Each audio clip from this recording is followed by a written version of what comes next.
Salut les mecs, j'espère que vous allez bien. Moi personnellement ça va nickel aujourd'hui. J'espère que tu as passé une bonne soirée hier soir. Moi pas trop, hein. J'ai pas trop vibré avec l'équipe de France. C'était un petit peu aléatoire. On va y revenir de suite. On va un petit peu débriefer ces matchs-là que j'ai pronostiqués, donc 3.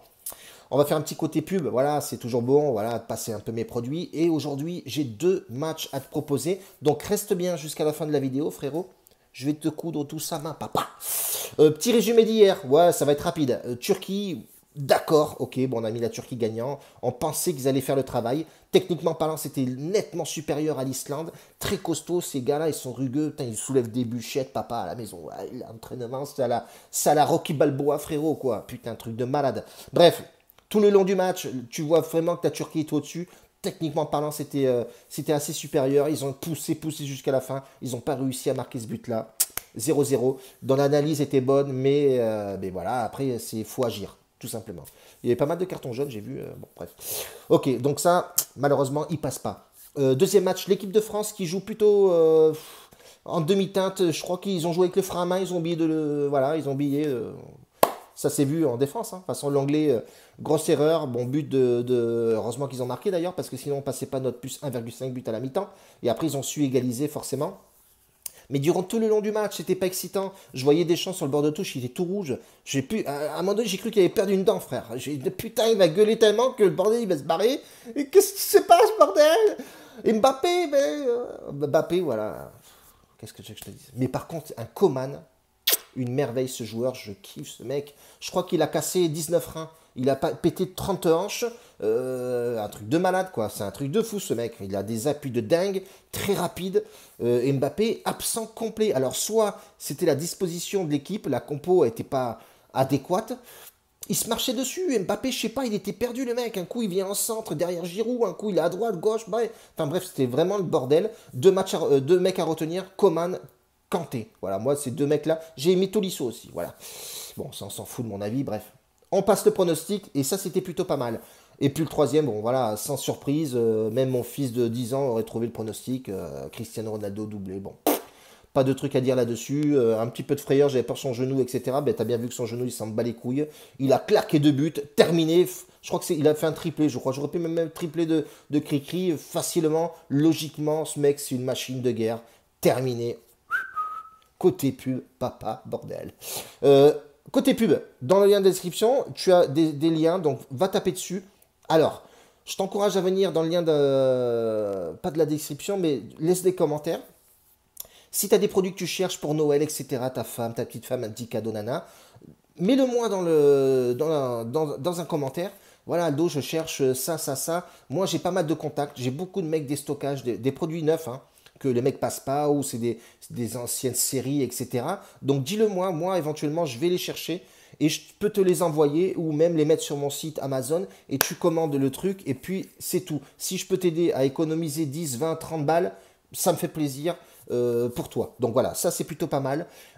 Après, tu as le lien à Unibet si tu veux un bonus. Voilà, si tu veux t'inscrire à un bookmaker, Unibet, c'est plutôt pas mal. Ils ont des bonnes cotes, c'est assez bien. Bon, Winamax c'est bien aussi, mais bon, j'aime bien Unibet, c'est assez explicite, clair, efficace. Bon voilà, les combinés des pronos sont sympathiques, les cotes sont excellentes.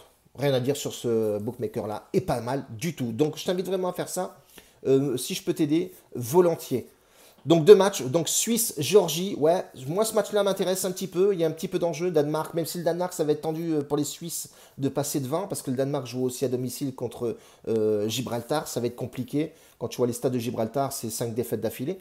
Donc les Suisses, c'est soit tu claques le nombre de buts, ou ça va être compliqué, voilà, il faut qu'ils gagnent le match, donc je pense qu'ils vont le gagner easy, même si la Géorgie, sur les 5 derniers matchs, tu vois qu'ils ont fait 2 nuls, 2 victoires et une seule défaite. Ça va être compliqué pour eux, sachant aussi que côté suisse, il y a beaucoup de blessés, des grosses têtes en plus, des mecs qui jouent à Newcastle, Atalanta, Liverpool, Shaqiri, ça fait beaucoup de temps qu'il est blessé, et Dieu sait que ce joueur-là est très très bon. Et côté Géorgie, ils ont 2-3 joueurs, bon, je ne les connais pas trop, c'est des championnats un petit peu extérieurs, notamment une petite pépite, si je le connais un peu à la Gantoise, c'est vraiment un bon joueur géorgien. Mais sinon, dans l'ensemble, il y a plus de gros blessés côté suisse, donc ça va être délicat pour la Suisse, mais ils ont intérêt à faire le job. Le job, bordel. Mais quand tu regardes forcément les stats, je ne vais pas te les dire, tu les sais. Les 5 derniers matchs suisses à domicile, c'est 3 victoires, donc Un seul match nul contre Danemark, c'était 3-3. Mais sinon, voilà, ils ont toujours gagné contre les Géorgies. 4-1, bon, ça remonte à des années-lumière. Mais sinon, côté Suisse, pas mal de blessés. Donc moi, mon pronostic sur ce match-là, je partirais plus sur le plus de 2,5 buts dans le match. La cote est pas mal. C'est logique aussi. Je vois pas mettre la Suisse gagnant en sec. Oui, d'accord, 1,13 la cote, elle est descendante. C'est pas forcément excitant. Le nombre de buts me paraît plus logique à jouer. Sachant les blessés qu'il y a, etc. Donc la Géorgie va essayer d'aller pousser. Ils savent très bien que plus rien à jouer, hein, forcément.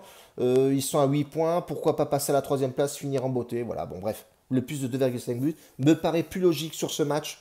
Donc voilà, on va partir là-dessus. Et le deuxième match et le dernier match.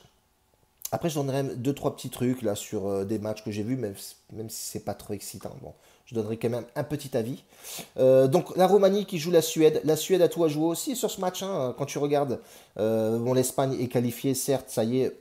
Eux, c'est au placard tranquillement. Ils vont mettre l'équipe bis. Vas-y, joue, on s'en bat les couilles. Donc, la Suède. Voilà, ils ont chaud au cul quand même. La Roumanie est derrière à 1 point. Donc, c'est un match en jeu. Voilà, la Suède a le couteau entre les dents. Ça a eux de jouer maintenant. La Roumanie, c'est compliqué à domicile. Il y a beaucoup de blessés. Enfin, il y a beaucoup en Suède et en Roumanie. Des deux côtés, il y a des blessés. Des cadres, l'une ou l'autre. Quand tu regardes les 5 derniers matchs des deux équipes, ils ont perdu un match. Les deux ont perdu le même match, hein, contre l'Espagne, je crois aussi. C'est ça. Les deux ont perdu contre l'Espagne. C'est assez costaud. 3 victoires de chaque côté, même pas deux victoires côté suédois, 2 nuls côté suédois et côté Roumanie. Ils ont gagné 3 matchs, ils en ont fait un nul contre la Norvège, c'était le dernier match. Et la Norvège, c'est assez compliqué à jouer. Ils ont fait 1-1 à domicile, et ce qui n'est pas facile à faire contre la Norvège. Bref, pour en revenir à ce match-là, la Suède doit absolument aller gagner en Roumanie. Ça va être compliqué. En Roumanie, c'est quand même difficile à jouer, même si, oui, effectivement, il y a pas mal de blessés de part et d'autre. Mais quand tu regardes les 5 derniers matchs de la Roumanie à domicile, ils ont perdu un seul match, c'était contre l'Espagne. Donc ça va être très compliqué pour les Suédois d'aller gagner là-bas. Après, c'est possible. Les Suédois, ce genre de match-là, en plus, quand tu regardes les derniers matchs, les dernières compositions d'équipe et la dernière formation, tu vois qu'ils jouent en 4-4-2, c'est assez offensif aussi. Enfin, voilà, c'est assez structuré, ça joue en ligne. Les Suédois, c'est pareil que l'Islande, c'est des gabarits un peu plus rugueux. Enfin, la Roumanie, c'est un peu, voilà, le centre de gravité un peu plus bas, les appuis sont un peu plus nets, pardon. J'en bégaye et tout, frérot. Donc voilà, je partirai plus, moi, sur les deux équipes marques. Je vois, je vais pas mettre un gagnant sur ces deux équipes-là. En plus, voilà, c'est une poule assez compliquée. Il y a de l'enjeu. Moi, je vois bien les deux équipes marquées sur ce match parce que la Roumanie doit faire le taf, la Suède doit faire le taf aussi. Donc, ça va pas être un match fermé, je pense pas.